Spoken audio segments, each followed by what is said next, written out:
Hey, this is Mr. A, and for this lesson we're going to be talking about dimensional analysis. But really this is the same thing as unit conversion. Like we did before, it's just that we are going to have more conversion factors. So let's call this, instead of dimensional analysis, let's call this unit conversion 2.0.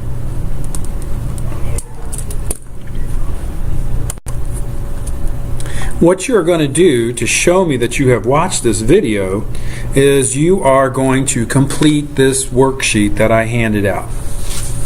And there is some questions on the back that I want you to fill out. If you did not receive this worksheet, there's nothing keeping you from answering these questions, drawing a little car, and completing this as we go along. So no excuse. If you didn't have a handout, you can make your own as we go along. Question number 1 is, what are the two base quantities used to measure speed? Base quantities. Now this is going back to what we were talking about at the beginning of the year with units, the metric system and units. And when we're measuring speed of the car, I don't know, if I was asking you how fast, what was the maximum speed that you got to when you were driving to school today, or when mom or dad or whoever was driving the car was driving to school, you would say, well, I was going 55. 55 what? What are the units associated with that speed? And in the United States, we would probably say that it was, I don't know, miles per hour.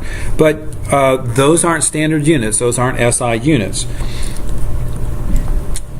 Quite often, speed is quoted in meters per second or kilometers per hour. Actually, if you look at the speedometer in your on your car, you will notice that yes, it has the miles per hour dial indicated on your speedometer, but there's also another dial indicating kilometers per hour. Check that out next time you're behind the wheel of the car. So the first question is, what are the two base quantities used to measure speed? Well, there's the distance that we go, and then there's the time it takes.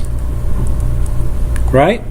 So the distance, that could be in meters or kilometers or some other distance like centimeters or millimeters. Make my K look a little bit of there.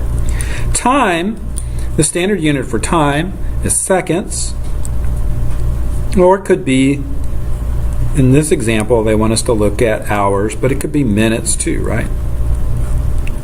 So those are the base quantities.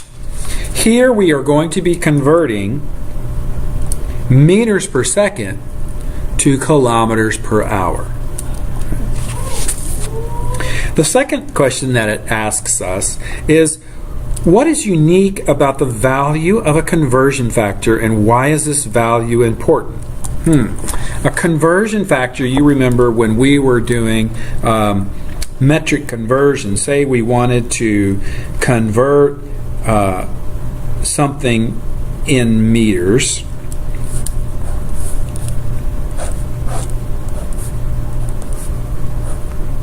to something in kilometers, we needed to know the equivalent first. So in 1 kilometer there are 1,000 meters.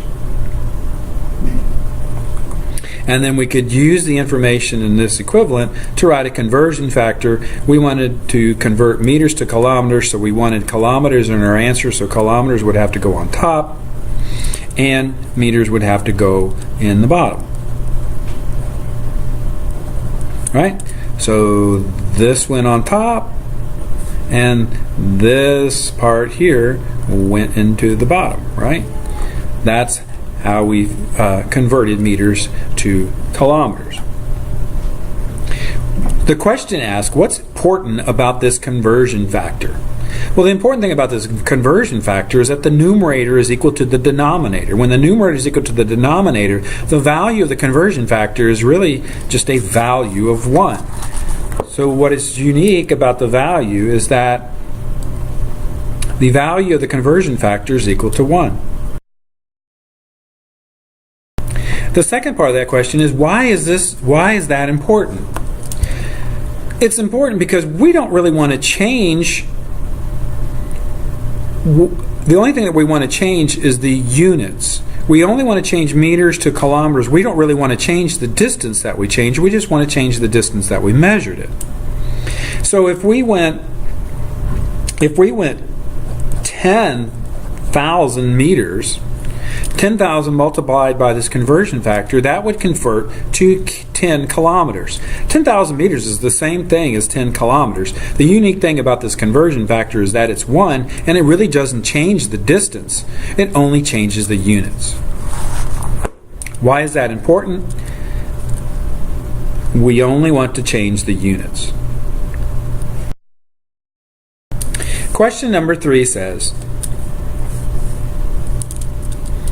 using conversion factors to convert seconds into minutes and minutes into hours, find a conversion factor to convert seconds directly into hours. Wow, that's a lot. Let's see. Let's pick this apart. Using conversion factors, okay, so we're going to make some conversion factors. Convert seconds into minutes. All right.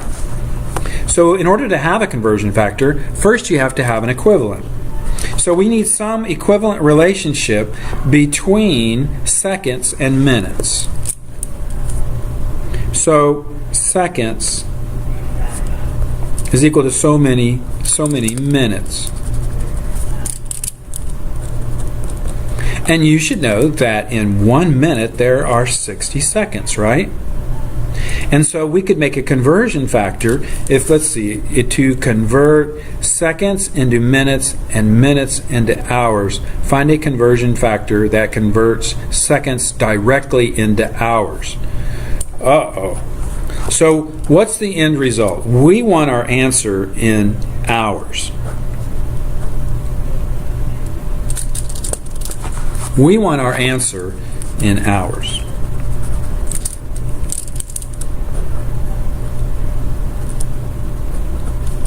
And find a conversion factor to convert seconds. Seconds. So we're going to start with seconds.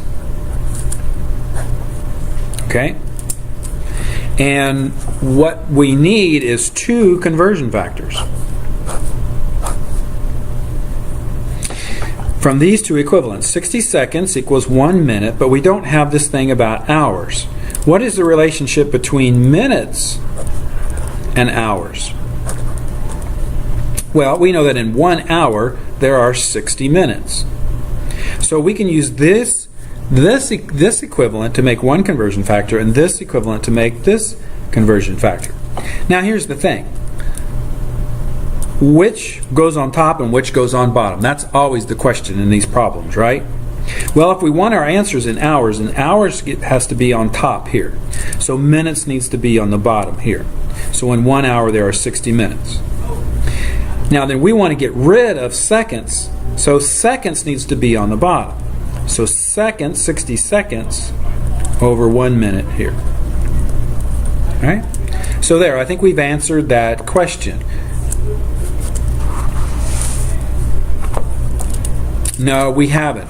They said to combine these 2. Oh, goodness. Combine these 2 so that we only have 1 conversion factor. Well, if you just multiplied these 2 out, that would be 1 times 1 is 1. And then 60 times 60 is 3,600. And the units would be, let's see, minutes would cancel with minutes. And so the units would be 1 hour is equal to 3,600 seconds. 3,600 seconds.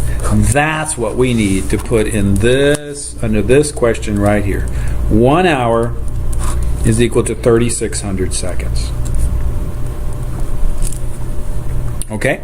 Now, it says convert the speed shown in the transparency to kilometers per hour using 3 conversion factors. Oh my gosh, now we're going to have to use 3 conversion factors. Well, 2 of those conversion factors will have to be time, and 1 of those conversion factors will be distance. So, if we want kilometers, let's look at the distance first. Let's try to tackle this distance one first. We need to go from meters to kilometers.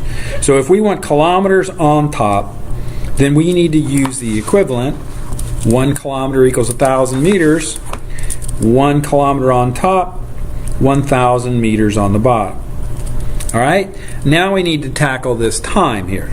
We want hours in the bottom in our answer. All right, so we're going to use this equivalent. 60 minutes equals 1 hour. So we've got 1 hour in the bottom, 1 hour in the bottom, 60 minutes on the top. Now, we got seconds on the bottom over here that we need to get rid of. And we got minutes that we need to get rid of. So we need this relationship between 60 seconds is equal to 1 minute. So I would put 1 minute and 60 seconds here. All right. So we've written 3 conversion factors. Now let's see if this is going to work for us. This minutes is going to cancel this minutes. This meter is going to cancel with this meter, and this second is going to cancel with this second, and that's going to leave us with kilometers per hour. So now it's just a math problem. We're going to take 22.2 times 60 times 60 times 1 divided by 1 times 1 times 1,000. Okay? Take a second, plug that in your calculator.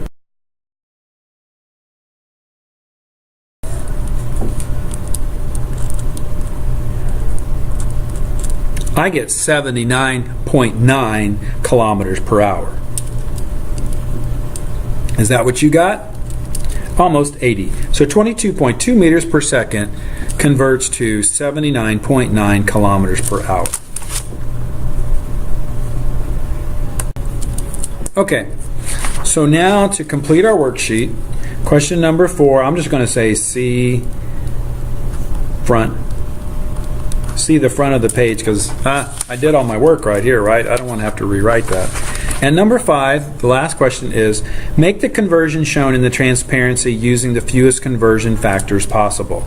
So, in question number 3, we combined the 2 conversion factors for time into one, so we could take that and then combine the one for distance. So, what I want you to write down here at the bottom is I want you to write 22.2 meters per second times this conversion factor up here. We're going to have to flip it up. We're going to have to flip this upside down to get the see where how the seconds is on the bottom here. We need the seconds on the top to get rid of that. So 3,600 seconds on the top, 1 hour on the bottom, and then the other conversion factor we need. Let's see. We are going to kilometers per hour, so we need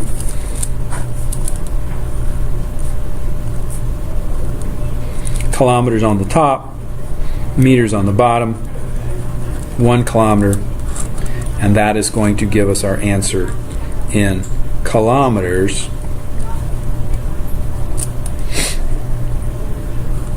per hour. Okay? This is what I want you to see. All right, step by step. That was kind of a long way to get there, but this is using multiple conversion factors to convert one set of units to another.